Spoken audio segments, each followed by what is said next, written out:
যে আমার উপরে জুলুম করে সে হলো জালেম, আর আমি হলো মাজলুম। আর আবার যদি আমার ক্ষমতা আসার পরে, আমি ক্ষমতা পাওয়ার পরে যদি আমি আবার তার উপরে জুলুম করি, তার উপরে অন্যায় অবিচার করি, তাহলে তো আমি জালেম হয়ে যাব, সে মাজলুম হয়ে যাবে।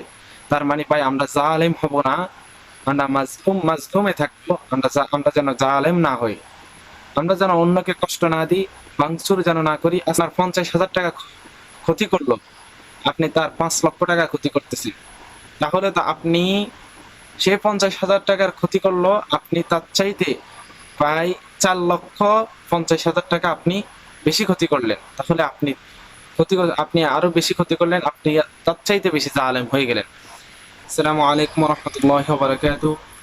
আজকে আমরা যে বিষয়ে কথা বলবো, আমাদের দেশকে ছাত্ররা আন্দোলন করে দেশকে মুক্ত করলেন, স্বৈরাচার মুক্ত করলেন, দেশকে একটা স্বাধীনতা এনে দিলেন।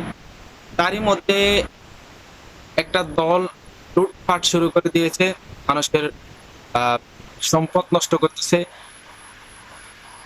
তারপরে আমাদের দেশের সম্পদ নষ্ট করতেছে। আমি ওই দিন একটা ভিডিওতে বললাম যে একটা দল প্রায় 17 বছর পর্যন্ত জুলুম করে, নির্যাতন করে, অত্যাচার করে, তারা লুটপাট করে খেয়ে 17 বছর পর্যন্ত তারা খেয়েছে। আরেকটা দল কিন্তু এই 17 বছরের ক্ষুধার্ত, তারা জুলুম করতে পারে নাই, অন্যায় করতে পারে নাই, অবিচার করতে পারে নাই, খেতে পারে নাই, তারা কিন্তু এই 17 বছরের ক্ষুধার্ত। দেখেন আজকে আপনার যে আপনার 50,000 টাকা ক্ষতি করলো, আপনি তার 5 লক্ষ টাকা ক্ষতি করতেছেন, তাহলে তো আপনি, সে 50,000 টাকার ক্ষতি করলো, আপনি তার চাইতে প্রায় 4,50,000 টাকা আপনি বেশি ক্ষতি করলেন। তাহলে আপনি আরো বেশি ক্ষতি করলেন, আপনি তার চাইতে বেশি জালেম হয়ে গেলেন।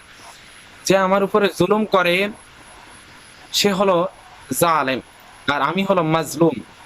আর আবার যদি আমার ক্ষমতা আসার পরে, আমি ক্ষমতা পাওয়ার পরে যদি আমি আবার তার উপরে জুলুম করি, তার উপরে অন্যায় অবিচার করি, তাহলে তো আমি জালেম হয়ে যাব, সে মাজলুম হয়ে যাবে। তার মানে ভাই আমরা জালেম হব না, আমরা মাজলুমে থাকবো। আমরা যেন জালেম না হই, আমরা যেন অন্যকে কষ্ট না দিই, ভাঙচুর যেন না করি। আজকে আমার সামনে এক তাদের দলের, যে দলের কথা বললাম, তাদের দলের কিছু লোক একটা সিএনজি দাঁড়ায় আছে, তাকে বাধ্য করছে সিএনজি নিয়ে যাওয়ার জন্য। এখন সাথে অনেকগুলো অস্ত্র তারা নিয়ে গেল। কোথাকার বাড়ির জানি তারা এই ধ্বংসাত্ম চালালো, এবং কাকে জানি কিভাবে খুব মেরে ফেলার চক্রান্ত করলো তারা।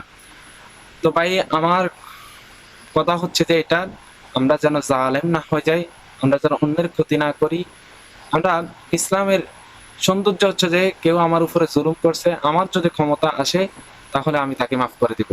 বিশ্বনবী যখন মক্কা বিজয় করার পরে রাসূলুল্লাহ সাল্লাল্লাহু আলাইহি ওয়াসাল্লাম বললেন যে যারা সবচেয়ে বড় অন্যায়কারী তাদেরকে আইনের আওতায় আনা হবে, এবং ছোটখাটো সবাইকে উনি সাধারণ মাফ ঘোষণা করে দিলেন, ক্ষমা ঘোষণা করে দিলেন, তাদেরকে মাফ করে দিলেন, তাদেরকে ক্ষমা করে দিলেন। সুতরাং যে আমার উপরে জুলুম করলো, আমি তাদেরকে ক্ষমা করে দেব, তাহলে আমি মাজলুমের কাতারে থাকবো এবং সে জালেমের কাতারে থাকবে। এই জন্য ভাই আমরা যেন জালেম না হয়ে যাই, আমরা যেন অন্যের উপরে জুলুম না করি, অন্যের বাড়ি ঘর দুয়ার ধ্বংসাত্ম না করি, এবং যে দেশের যে সম্পদ, এই সম্পদ যেন আমরা নষ্ট না করি। আমাদের দেশ সুন্দরভাবে চলবে। আবার আমরা চাচ্ছি যে আমাদের দেশ উন্নয়ন হবে, এবং দেশে একজন ভালো দক্ষ একজন আমাদের প্রতিনিধি আসবে, একজন আমাদের দায়িত্বশীল আসবে, ইসলামিক মাইন্ডেড হলে, ইসলামের পক্ষ থেকে একজন আসলে আমাদের জন্য অনেক ভালো হবে। কারণ ইসলাম দিয়ে যদি রাষ্ট্র চালানো হয়, তাহলে ওই রাষ্ট্রের মধ্যে জুলুম অত্যাচার থাকে না, ওই রাষ্ট্রের মধ্যে চাঁদাবাজি থাকে না, অন্যায় থাকে না, আমাদের কোনো বোন নির্যাতন হবে না, কোনো বোন কোনোভাবেই ধর্ষণ হবে না, এমনকি কোনোভাবে আমাদের কাছে কেউ কোনো অন্যায়ভাবে আমাদেরকে কোনো বিভ্রান্তির মধ্যে ফেলাতে পারবে না, কোনো কিছু আমাদের উপরে জুলুম করতে পারবে না। ইসলামিক রাষ্ট্র হলে আমাদের জন্য ভালো হবে, আমাদের জন্য, আমাদের পরিবারের জন্য, আমাদের দেশের জন্য কল্যাণ বয়ে আনবে। আমরা আবারও আমাদের স্বাধীনতা উপভোগ করে আমরা উপরের দিকে উঠবো। এই স্বাধীনতাটা কিন্তু আমাদেরকে এনে দিয়েছে ছাত্ররা। কিন্তু আমরা কেন, আমরা কোনো দলকে ধন্যবাদ জানাচ্ছি না, কোনো দলকে নয়। এখানে হেফাজত, জামাত, বিএনপি, চরমনাই, কোন ইসলামী আন্দোলন, তারপরে যে কোনো দলকে আমরা এখানে ধন্যবাদ জানাচ্ছি না। এখানে আমাদের ছাত্র ভাইরা, আমরা নিজেরাও ছাত্র, আমাদের ছাত্র ভাইরা অনেক কষ্ট করে এই স্বাধীনতাটা আনছে। স্বৈরাচার মুক্ত আমাদেরকে দেশটা একটা দেশ উপহার দিয়েছে। সুতরাং আমরা এই দেশকে আর একটা জালেমের হাতে তুলে দিব না। আমরা আর নির্যাতন হব না।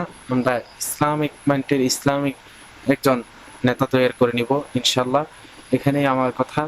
আমরা যেন কারো বাড়ি লুটপাট না করি, আমরা যেন জালেম না হয়ে যাই, আমরা যেন অন্যের ক্ষতি না করি। আসসালামু আলাইকুম।